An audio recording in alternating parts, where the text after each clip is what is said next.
Hoje eu estou recebendo a Laís Macedo, ela é CEO da Futures Now. É um hub para lideranças discutirem questões de mercado, questões de situações de mercado digital, de futuro do mercado. Então são questões que são importantes para o dia a dia de quem está empreendendo, tanto as empreendedoras e empreendedores, quem tem papel de CEO ou não, mas quem assume uma frente de liderança dentro de um mercado que está cada vez mais dinâmico, competitivo. A gente sabe que hoje não tem como a gente falar de nenhum mercado sem falar de tecnologia, sem falar de inteligência artificial e por aí vai. Laís traz essa bagagem para conversar aqui com a gente, separou um tempo para compartilhar um pouco da sua história, trajetória, visão de mercado. E Laís, eu começo primeiro te agradecendo pelo tempo e quero saber quem é a Laís, qual a tua trajetória, o que é que vocês fazem hoje na Future. Então conta um pouquinho mais o que é que te trouxe aqui e como hoje você se posiciona no mercado. Perfeito. Obrigada, Luiz, pelo convite. Estou super feliz de estar aqui. Meu nome é Laís Macedo. Eu sempre me apresentava assim: mineira por criação, paulista por vocação. Não, mas eu sou mineira por criação e mineira por vocação. E eu acredito, inclusive, hoje que a vocação do mineiro é o que guia boa parte da minha carreira. Afinal, é sobre o jeitinho mineiro de se relacionar. Então, eu entendo que esse, inclusive, é um ativo. Eu sou mineira, como disse, de Andradas, no sul de Minas. Vim para São Paulo em 2008, né, falo e assusto, e toda a minha carreira foi baseada em ambientes de networking. Eu passei os 13 primeiros anos da minha carreira no Lead, né, entrei como estagiária, saí como CEO do Lead Futuro, então foi toda uma trajetória dentro do mesmo ambiente, o que me trouxe, obviamente, ali uma boa bagagem. Inclusive, a bagagem com a maturidade também foi o que me apontou para o lugar que eu deveria ir, que é o Futures Now. Então, foi nesse processo de aprendizado dentro do Lead, com o João Dória, obviamente, aqui na figura de empresário, sem qualquer fala ou viés político, minha vida foi com o João Dória empresário, né, dentro do Lead. E aprendi muito, porque é inquestionável a habilidade dele de se relacionar, de se comunicar. Então, eu fiz uma boa escola. E foi com essa escola que eu mirei o Futures Now. E para mim, o Futures Now, ele nasce do processo de maturidade da minha própria carreira, e ele nasce de um lugar de inquietude, de questionamento, de o mundo mudou. E eu realmente acredito que o networking, se centrado no indivíduo, ele é um networking de transformação.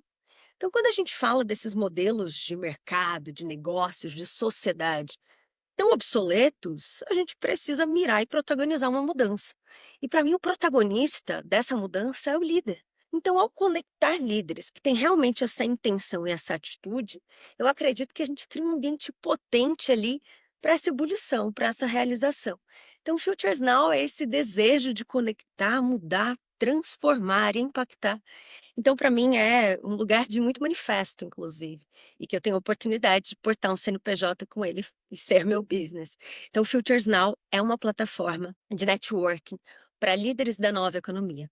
E quando, né, você me pergunta como é que eu me reconheço, como é que eu me posiciono, hoje eu me posiciono como uma especialista em inteligência relacional. Então, enquanto o mundo fala de inteligência artificial, né, teve na sua fala de abertura, porque está em todas as falas e todas as mesas hoje, eu tô, não sei se é na contramão, mas eu aterrizo num lugar que eu acredito que ele é igualmente próspero e necessário como a inteligência artificial, que é a inteligência relacional. E me considero especialista, então, nesse lugar conector de humanos e humanos transformadores. Boa. Cara, eu acho que faz muito sentido as tuas colocações, e eu vou começar agora do final e puxando alguns pontos que você trouxe, porque eu acho que esse final ele traz uma camada de percepção de momento de mercado que hoje a gente acaba tendendo a passar por cima. E você trouxe exatamente o motivo que a gente acaba passando por cima. É normal a gente hoje ser levado a discutir sobre aspectos de inteligência artificial por N motivos, seja pelo viés potencializador, seja pelo viés potencialmente catastrófico, mas a gente é naturalmente levado a essas conversas e a gente acaba deixando novamente de lado essas outras habilidades, essas outras inteligências que são inerentes do humano como um todo. Eu acho que você traz isso muito bem e eu acho que isso acaba se refletindo muito no ambiente hoje que você lidera, nos ambientes que você passou, Porque tem um fator, Laís, que eu acho que vale a pena a gente trazer um pouco mais para a nossa conversa aqui, que é o fator onde você está posicionada hoje entre lideranças, entre fundadoras e fundadores. É muito comum eu trazer para cá pessoas que estão desenvolvendo suas empresas, mas são empresas de produto, são empresas de serviço, que tendem a não levar o networking do mesmo jeito que você leva e tratam o networking basicamente como ou estratégia comercial, que é o normal para você desenvolver oportunidades, ou eventualmente o networking para captar o investimento, para se posicionar no mercado e etc. No teu caso, não. No teu caso, o networking é o core, é o que está no meio. Se não tem a rede, se não tem o relacionamento, a proposta de um hub de lideranças, ela perde valor, ela vira só um elemento teórico. E eu queria começar entrando um pouquinho mais nesse mercado, mas agora pensando no mercado do relacionamento profissional, o mercado do networking, porque muita gente também não encara isso como um mercado. As oportunidades que estão por trás. Você colocou sua experiência no Lead, e eu achei isso muito legal, porque eu também tinha visto no seu LinkedIn essa passagem, e o Lead é um dos muitos exemplos que a gente tem de profissionalizar a relação de networking, o mercado networking, a relação da troca profissional. Então eu queria começar daí. Na tua visão, considerando que você já está aí há um bom tempo nesse mercado, que você provavelmente viu mudanças tanto no mercado quanto no comportamento das pessoas, para você, qual é o momento desse mercado do networking, o momento do mercado da troca de experiências profissionais? Eu gosto muito dessa reflexão, sabia? Ela vem de um lugar, assim, maduro e escasso, tá? As pessoas não chegam nesse lugar, assim, de pensar business. Mesmo porque eu lembro quando eu fiz faculdade, fiz relações públicas. Eu lembro a primeira vez que escutei sobre networking na faculdade de relações públicas, afinal, deve ser um elemento presente nessa profissão, e estava atrelado ao lobby, né? E é um lobby meio pejorativo.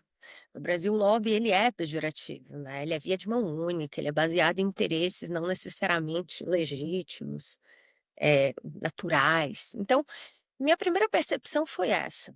E aí, ao navegar pelo mercado com um privilégio enorme de ter uma carreira onde networking é business, é é óbvio, é uma celulosinha, o networking é business para mim, mas não para a maioria dos negócios. O que eu começo a ver? A compreensão das pessoas de que networking é uma esfera interesseira, interesseira. Preciso captar, então vou fazer network.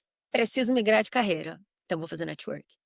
Preciso fazer negócio, bater minha meta, final do mês, deixa eu aquecer aquele contato que eu não falo há anos. Se você precisa vender, se você precisa fazer negócio, se você precisa captar, não faça networking. Você já deveria ter feito. Então, de um lado, eu vejo que as pessoas não têm essa visão madura. Mas do outro, também existe uma parcela aqui da percepção de mercado da importância do network. Por isso meu business cresce e por isso todos os dias nasce uma outra comunidade. Inclusive, isso é outra pauta, né? Porque as pessoas subestimam a construção e gestão de comunidades. Não é só sobre conectar pessoas. É gerar valor, tem muitas outros temas que derivam aqui da sustentabilidade e propósito de uma comunidade. Mas voltando, então eu acredito que sim, existe um lugar aí promissor e real, né, mais uma vez, por isso, esse ambiente de networking como core cresce, né, comunidades como a minha, elas crescem. Inclusive as empresas olhando para isso, né, como comunidade, como ambiente de networking, como ferramenta de construção de reputação, de acesso, de posicionamento. Então hoje eu acho que o mercado, se ele já não está lá, ele tem um olhar mais gentil, mais estratégico, para a importância do networking, para colocar seus líderes em espaços de diálogo, para que eles estejam sim representando um CNPJ, mas ali numa atitude enquanto CPF. Gente falando com gente, a gente vai fazer negócio com quem a gente confia.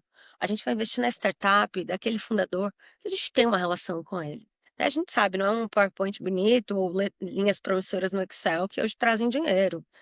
É quem é esse founder, né? O quanto eu me conecto com os valores dele. Então eu acredito que sim, existe uma parcela bacana de mercado, significativa e em progresso aqui, de um olhar para networking como aliado, aliado da sua vida, do seu negócio, da sua prosperidade social, intelectual, financeira.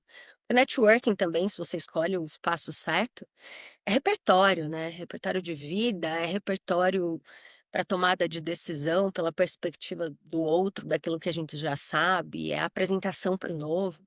Então, também o networking com curadoria para os espaços certos, eles são grandes aliados. Então, um olhar otimista para o mercado. Boa, boa. Tem um ponto na sua fala que eu acho bem interessante também, e eu vou voltar um pouquinho na minha história, até para contextualizar isso que eu vou dizer agora. Eu me conectei pela primeira vez com esses ecossistemas de startups em 2012. E na época, o senso de comunidade, né, a comunidade como elemento orgânico, horizontal e aberto, tinha um valor que eu acho que ele foi mudando ao longo do tempo. Hoje a gente escuta, por exemplo, falar muito menos sobre comunidades de startup que se identificam com muita força. São Paulo ainda tem, BH ainda tem, Recife, de onde eu sou, ainda tem.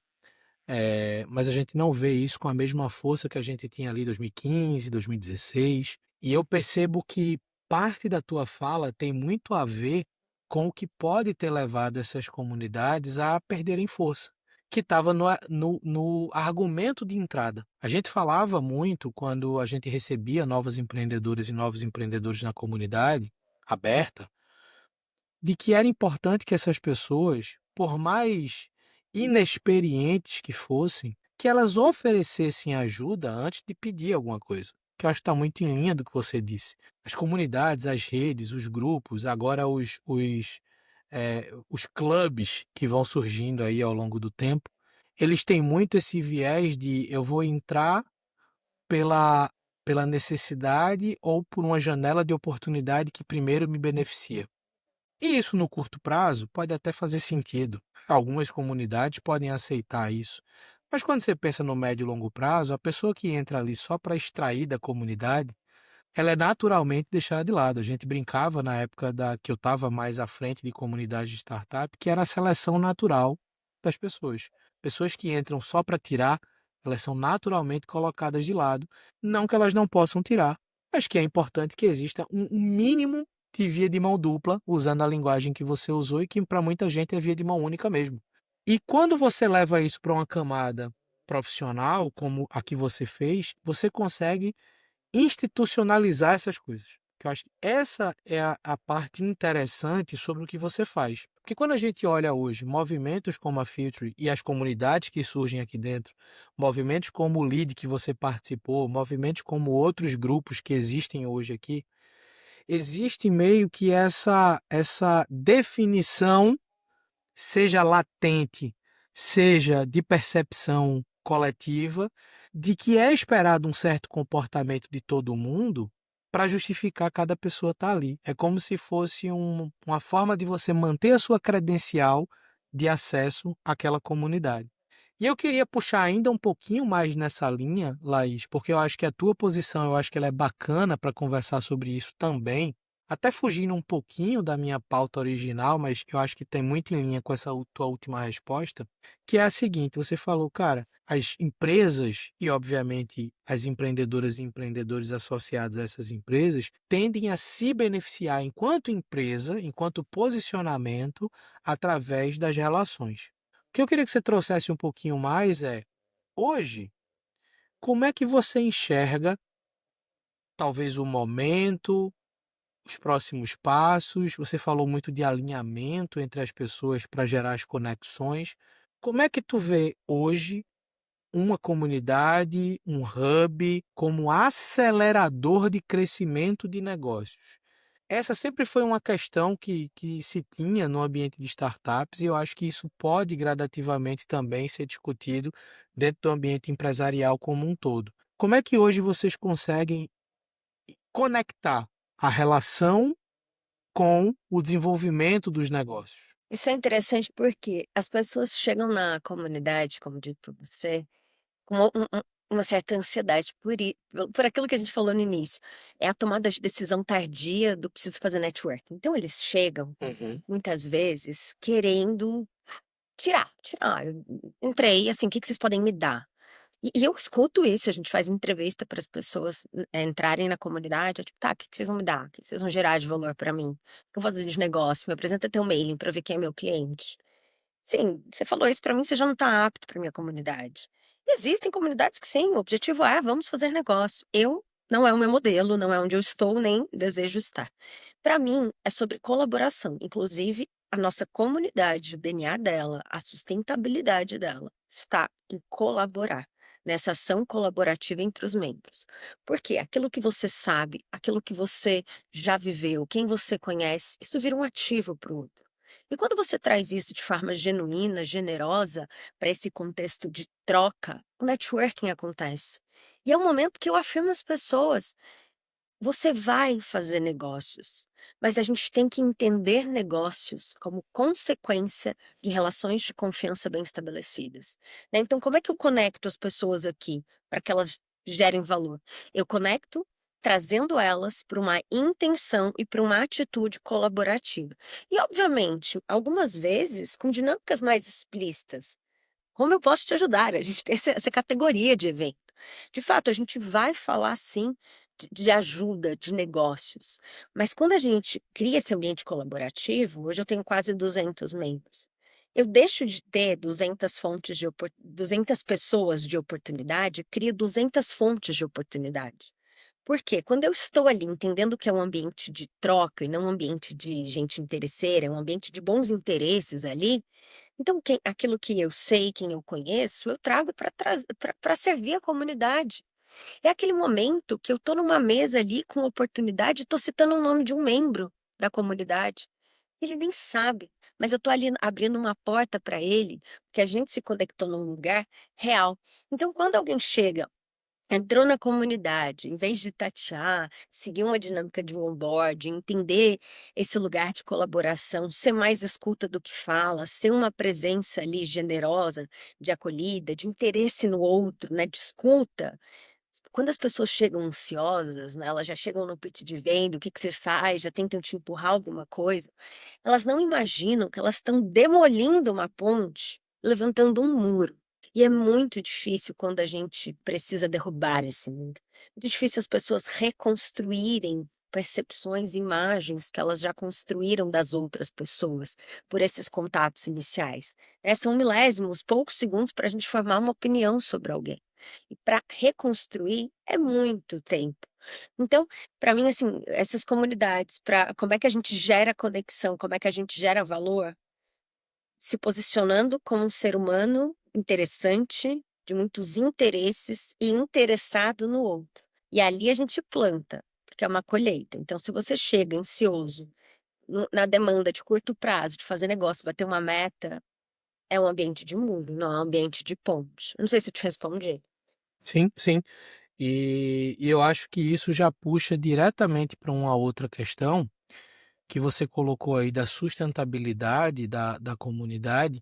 E aí eu queria trazer um pouco dessa linha da sustentabilidade a partir do momento que, para você, essa comunidade ela também é o business, é o negócio, né? Então, para o membro, a gente pode considerar que são essas questões mais relacionais, de geração de novas oportunidades, mas para você, na gestão dessa comunidade, na gestão desse hub, é o business.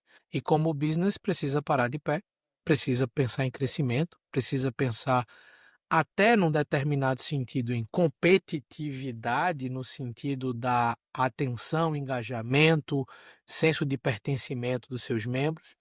E eu queria que você trouxesse um pouco dessa tua visão de, cara, como é que hoje você projeta crescimento para o Hub enquanto negócio? Como é que hoje você projeta o posicionamento também diante de outros grupos empresariais, outras propostas de comunidade, e como é que isso hoje sustenta a operação e o negócio e que, obviamente, como a gente conversou antes de começar a gravar aqui, não leva, pelo menos nesse momento, a uma demanda de atração de recurso externo para acelerar crescimento, mas precisa de uma gestão ali financeira que garanta a longevidade do hub enquanto negócio. Então, Luiz, eu vim nos últimos tempos naquele crime do empreendedor que eu vim muito apaixonada pelo meu negócio e muito Uhum, convicta do que o modelo na minha cabeça era um modelo real e sustentável. Ou seja, realmente acreditei que centrar tudo no indivíduo, no membership, era suficiente. E eu busquei uma comunidade com uma sustentabilidade exclusiva num único produto, ousado, mas que muitas uhum, vezes funciona para alguns modelos de negócio. O que não é o meu caso, porque as pessoas, você, cliente de comunidade, tem mais empatia com a comunidade, ela é uma empresa. Não, quantas vezes eu escuto, inclusive, assim, só uma pausa, né? As pessoas perguntando: como que uhum. você trabalha além disso? Meu anjo, isso aqui é minha vida de segunda a segunda, né? As pessoas não dimensionam. Então, é um produto cruel. O membership, porque você está ali o tempo inteiro na pessoa física, vendendo um business para ela, que é um produto que cada um compra por uma motivação, e você convencendo ela que a percepção de valor muitas vezes é tangível quando ela está num evento, numa troca, mas existe uma camada ali intangível e mensurável, que é do pertencer. E isso você não tem ROI. E, só que o que se justifica é você paga um membership pela sustentabilidade. Eu tenho um time, eu tenho uma estrutura enorme, assim, robusta de entrega, né? Seja de time, de suporte de terceiros. Enfim, eu baseei muito meu business no membership até então. E é muito desafiador. E é desafiador para todas as comunidades. Eu converso com muita comunidade. Muita comunidade morre em 12 meses, inclusive, porque morre no churn, né? A renovação é muito difícil, porque os clientes não são gentis, não são parceiros, não são aliados. Eles fazem uma conta de ROI e querem ROI. Aterriza para nossa conversa interior. Quanto eu fiz de negócio? Quantos eventos eu fui? Não, e o pertencer, e o estar, e o sustentar um propósito, né? Enfim, você não vai convencer as pessoas daquilo que está ali na sua crença absoluta de produto. Então, vim nesse modelo, ele traz sim para mim resultados, sustenta boa parte da minha operação, o membership. Mas a partir desse ano, eu entendi que eu não poderia acreditar nesse único produto. Então, hoje, para mim, comunidade é sobre diversificar fontes de receita. Então, esse ano, a gente começou com algo que está sendo muito positivo, que é uma frente educacional. Que educação você mensura, conhecimento você mensura. Fui do ponto A para o ponto B por algo que eu aprendi aí dentro. Então eu criei uma frente de academy. Eu comecei um projeto também, e agora a gente anuncia em breve a primeira unidade, de licenciamento de marca. Então agora eu vou ter uma fonte de receita em unidades de negócio. Então eu vou abrir unidades estaduais. Então elas pagam ali para mim um FII mensal, fora a aquisição, né, dessa licença de marca, mais um produto. Mas aí, o outro grande movimento que eu estou muito confiante, foi algo que eu fiz recente, já fechei negócio dentro dele, e ali eu acredito que está a escala do meu business, que é o Futures Now enquanto um grupo de inteligência relacional. O Futures Now detém a comunidade, o Futures Now Group, né, detém a comunidade Futures Now, que vai ser licenciada, que tem então o Academy, que tem membership, prova de conceito. Olha, eu sou muito boa nisso, quer ver? Olha para minha própria comunidade. Mas eu abri duas novas frentes e essas estão vindo cheias de oportunidades. O mundo quer viver em tribo, em comunidade. Dito isso, foi o momento de olhar para a construção de comunidades B2B. Fechei meu primeiro cliente agora. Vou construir junto a uma grande marca, uma comunidade de construção de reputação, de acesso, no futuro de negócio. Veja bem, a lógica é a mesma. E também estou virando parceira advisor e assumindo outras comunidades. Porque já que eu acumulo know-how aqui, acumulo um time aqui, por que não tornar esse time uma fonte de serviço para essas outras comunidades? Então, esse ano, para mim, ele está sendo um ano muito significativo e de crescimento de verdade, porque no último ano foi isso. Eu olhava para membership e dizia, quero fazer 2 vezes membership. Só que comunidade, você não pode crescer em escala, você tem que crescer em proposta, em perfil. Então, colocar todos os ovos naquela cestinha foi o meu erro, enquanto modelo de negócio, e é o erro de muita comunidade. Então, 2025 para mim está sendo um ano de crescimento e de virada por diversidade de fontes de receita, mas sem perder o foco. Não é que eu estou criando um produto aleatório de algo que a gente é bom para trazer receita a curto prazo. Já tentei fazer isso também. A gente tem que ter foco. Então, tudo que eu faço hoje deriva do meu core, inteligência relacional, comunidade, mas com muitas outras oportunidades de comercialização, de monetização. Então, para mim, hoje é isso: diversificar fontes de receita alinhadas ao propósito, ao core da minha empresa. Tem um ponto interessante da tua fala, Laís, que hoje a gente escuta, é normal a gente escutar coisas sobre o mercado da atenção, né? Por conta de redes sociais, etc. Então, o mercado da atenção é sempre um mercado que está sendo discutido como quase como uma caixa preta que ninguém conseguiu abrir direito para entender o que é que tem ali dentro. Só que você trouxe um negócio que é interessante, que é o mercado do engajamento, o mercado do senso de pertencimento. E a gente consegue fazer um paralelo a isso com, por exemplo, soluções digitais, plataformas digitais que a gente usa no nosso dia a dia, que se você parar para pensar, até mais ou menos 2018, 2019, muitas das plataformas digitais que a gente continua usando até hoje, elas tinham um ciclo de evolução quase anual. Então, as grandes plataformas, sei lá, o Google da vida e os produtos de um Google da vida, eles tinham um período de evolução quase anual. Hoje, é muito fácil a gente perceber que essas mesmas plataformas, que ainda são semi-hegemônicas no mundo, têm mais competitividade, mas ainda têm uma certa hegemonia, elas têm um ciclo de evolução de novas entregas e novos elementos de engajamento a cada trimestre. E isso é reflexo de momento de mercado, isso é reflexo de comportamento de consumo, isso é reflexo de percepção de valor, mas isso também é reflexo de uma coisa que você faz, que é o senso de me ver engajado com aquilo. Você parou para imaginar em quanto tempo a gente precisou ter para ter um concorrente de um serviço de e-mail? Agora com. Aí eu vou voltar para a questão da inteligência artificial só para botar isso na mesa. Claro. Com inteligências artificiais, a gente tem pela primeira vez um concorrente real à proposta de uma caixa de e-mail do Gmail. Ou seja, nem a caixa do e-mail do Gmail enquanto serviço, ela está tranquila para não ter evoluções mais rápidas, para não manter o engajamento do usuário, do cliente, ativo. A gente tem hoje concorrentes de navegadores. Então, eu estou indo para um cenário que parecia estar muito bem acomodado no mercado, porque isso também tem a ver com essa capacidade da gestão do negócio pensar na retroalimentação do engajamento. E no teu caso, isso é latente, porque é pessoa para pessoa. O teu negócio, vamos dizer assim, ele é P2P, ele é pessoa a pessoa. E se você não trabalha nisso que você falou, de trazer novos elementos, pô, não é só a renovação, é trazer, tipo, ó, tem uma coisa a mais, tem um negócio novo, tem uma nova conversa, tem um novo acesso, tem um. Isso você vai recomprando o engajamento. Eu acho que é isso que de fato faz um negócio como o teu girar sustentável e girar crescendo, né? Então eu acho que é uma percepção interessante que, veja, tem uma ligação inclusive com mercados puramente tecnológicos enquanto base estratégica, vamos dizer assim. E para a gente fechar, Laís, gostei da tua experiência, gostei da tua visão de mercado, gostei da forma que você se posiciona, mas eu queria entender como é que você se vê na figura de CEO, né? Então hoje você está à frente desse movimento, você é a pessoa que traz essa bagagem da inteligência relacional, você é a pessoa que, querendo ou não, você que carimba o cartão de visitas sobre a qualidade do hub e das comunidades ligadas à Future. Então eu entendo que o teu papel de CEO, ele é um papel muito pilar central, mas eu queria ouvir de você, na tua visão, na hora que você para refletir, pô, qual é o meu papel? Além do que está escrito num cartão de visita ou no perfil do LinkedIn, qual é o seu papel enquanto CEO para que a Future exista, continue existindo e cresça? Olha, essa sessão de terapia agora.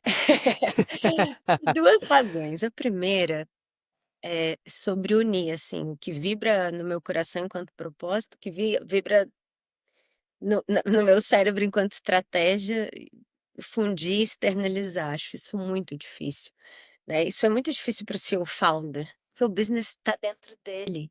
E aí você tem que fundir isso também com o mercado, né, porque não necessariamente o que eu quero que o mercado precisa. Então é transformar tudo isso numa jornada prática ali de business. Então, e transferir isso para pessoas. É muito difícil hoje você compor um time que compra a tua causa, que compra a tua paixão. As pessoas, elas têm motivações diferentes, no final do dia, a gente vai aterrissar muitas vezes em questões financeiras. Beleza, joga o seu jogo, quero que você prospere e ganhe quanto por isso, legítimo. Mas eu não queria que fosse só isso. E aí eu digo sessão de terapia, porque outra coisa que eu também penso no meu papel de CEO sobre encontrar um CEO para minha empresa, sabe. Hoje eu tenho muita clareza. Eu vou dizer uma coisa, para mim meu cargo, em parte, ele foi um lugar essencial para manifestar e liderar minha empresa, mas parte é ego, né. A gente gosta do CEO, founder no LinkedIn. Será que a gente é a melhor coisa para o nosso negócio? E comunidade tem um desafio, que ela está baseada em pessoas. Quem está ali, essas pessoas que estão lá, elas querem se identificar com o líder. Então eu nunca vou deixar de ser a líder do Futures Now. E as pessoas querem ver ali no que elas vivem no dia a dia, elas querem ver em mim. Então eu sou obcecada por atenção nos detalhes, é uma atenção até amorosa, assim, no modo como eu entrego os meus eventos. E se elas vão no meu aniversário vir jantar na minha casa, isso tá da mesma forma ali expresso, é meu. Né, eu cuido das pessoas, eu cuido dos meus clientes. Eu escrevo carta à mão, foram 268 no último Natal, para cada um dos meus clientes, em A4 ainda, textão. Isso é meu, tá na minha PJ, tá na minha PF, isso não vai mudar. Mas será que isso não caberia numa figura de CVO? Eu não posso ser uma figura de visão do business, um lugar que manifesta propósito, e ter um CEO que tangibiliza isso, métrica, planejamento e resultado? Então hoje para mim, ser CEO é também reconhecer o momento de deixar de ser, trazer alguém que vai ser muito melhor do que a minha ali para esse espaço, porque eu quero que o meu business cresça. E depois que você chega lá, senta na cadeira, carrega o nome, é chamado para palestrar e te anunciam tantas vezes como aquele cargo poderoso, você vê que aquilo é muito pouco, ou quase nada, sabe. Então para mim tem essa reflexão também, de não cair no ego e de entender o que é o melhor pelo meu negócio. Então, para mim hoje ser CEO do meu negócio é puxar 1, 10, 100, 1000 pessoas numa mesma direção, transportar o que está dentro de mim para um BP e um BP real e praticável, mas também entender o momento de fazer um movimento pelo negócio, por mim. E acho que isso vem de um processo de maturidade. Acho que maturidade, ela vai deixando uma jornada egóica um pouco de lado e graças a Deus, né. Senão a gente está liderando o negócio mais pela vaidade do que pela oportunidade. E eu acredito que a vaidade, ela é bem sustentável para o business. Pois é, pois é. Eh, isso também é bacana de ouvir, porque de fato o cargo CEO ou o título CEO, ele tende a criar naturalmente essa posição de, e aí indo até para um lado mais simplório, mas o lado de eu que mando, eu que sei como é que a coisa tem que acontecer. E por mais que você tenha sócias e sócios, ser o sócio ou a sócia CEO dá esse peso, meio que o elefante na sala, né. Você vê aquilo, você sabe que tem, e você quando mostra esse posicionamento muito racional de dizer assim: "Cara, talvez eu não seja hoje mais a melhor pessoa para construir os próximos 5, 10 anos da Featury na cadeira de CEO, mas talvez eu precise ir para uma cadeira que me permita pensar 5, 10 anos para frente da Featury, para algo que não é papel do CEO fazer. O papel do CEO é fazer com que o presente do negócio ele seja executado com excelência. E a distância de visão que um CEO tem que ter para o futuro, ela tem que ser uma visão distante com margem de segurança. Quando você se permite ir para esse papel aí de CVO e você ter uma visão de longo prazo, e aí eu vou fazer um parênteses nisso, quem está ouvindo a gente aqui, o episódio passado, eu conversei com um CVO de uma outra empresa, então vale a pena também ouvir a fala dele sobre esse papel. É você pensar em coisas que ainda não estão no roadmap do negócio, mas são coisas que se entram no roadmap do negócio, mudam o negócio. Então eu acho que a tua percepção é muito bacana com relação a isso, de cara, eu fiz chegar aqui, eu continuo gerindo aqui, mas talvez já seja a hora de pensar em alguém que venha para essa cadeira e me permita ter uma outra cadeira que me leve um pouco mais para frente. Então acho que isso é muito bacana, isso é muito é perceptível que isso é muito próprio teu, acho que até pela tua base histórica, uma pessoa que vem das relações públicas, que veio da relação como base da tua formação profissional e que está muito hoje escancarado na proposta da Filtre, que está muito ligado à tua fala enquanto inteligência relacional e posicionamento, e eu acho que é o papel esperado, de fato, para que esse tipo de negócio ele se desenvolva. Então, Laís, eu acho que a gente consegue ter aqui uma visão bacana sobre a figura Laís, CEO, hoje CEO, a figura Laís que trouxe a Feature de uma ideia a um plano concreto, a uma ação concreta, a algo que tem futuro frente àquilo que está sendo feito. E eu acredito que a gente consegue aqui nesse papo rápido deixar para as pessoas que estão assistindo a gente uma lição que vai muito além do papel, mas que vai para o comportamental da coisa. Eu sempre, nesse momento, provoco quem está assistindo a não pensar a tua história como um Ctrl+C, Ctrl+V para ser feito na história de outras pessoas. Mas como o teu comportamento, como as tuas experiências podem despertar comportamentos e novas experiências em quem está empreendendo startups, quem está empreendendo empresa de serviço, quem está empreendendo comunidades. Então eu acho que aqui a gente deixa essa lição com você. Fecho a conversa aqui, Laís, agradecendo você mais uma vez agora por ter compartilhado tua história comigo. Espero que você tenha gostado desse tempo que a gente conversou aqui. Obviamente, portas sempre abertas para a gente continuar trocando, para a gente continuar aprendendo. Lembrando que quem chegou até aqui tem na descrição desse vídeo, né, no complemento desse vídeo, todo um descritivo sobre a conversa, com mais informações sobre a Laís, com mais informações sobre a Future, então você vai poder ter uma visão completa. Se fizer sentido para você, se conecte ao Hub, se conecte às comunidades, é algo que pode potencializar oportunidades, mas entenda que tudo que a gente falou mostra que a entrada para uma comunidade ela tem que ser uma entrada guarda baixa. Não adianta você entrar esperando que as coisas aconteçam para você, esperando que você vire o holofote das atenções, porque ali é um processo de construção coletiva, é um processo de troca, e a Laís deixou isso muito claro e de uma forma muito coerente. E, obviamente, a gente vai ter muitas outras ainda conversas e papos de founder daqui para frente, e eu espero ter todos vocês aqui assistindo, participando e interagindo com as pessoas que eu convido para essas conversas. Valeu, Laís. Muito obrigada, foi um prazer estar aqui com você, Luiz. E parabéns, eu adoro conversas reais, assim, é muito difícil hoje as pessoas criam, eh conversas como essa, mas para vender fórmulas, sabe, para tentar aqui narrar a fórmula de sucesso, não existe não. É papo real, assim, de erros e acertos, dores e amores que a gente, de fato, leva para o outro ponto de reflexão. Então adorei o papo, foi muito legal, vida longa e próspera aqui para o teu podcast, porque o projeto é incrível, parabéns. Valeu, muito obrigado e até o próximo papo.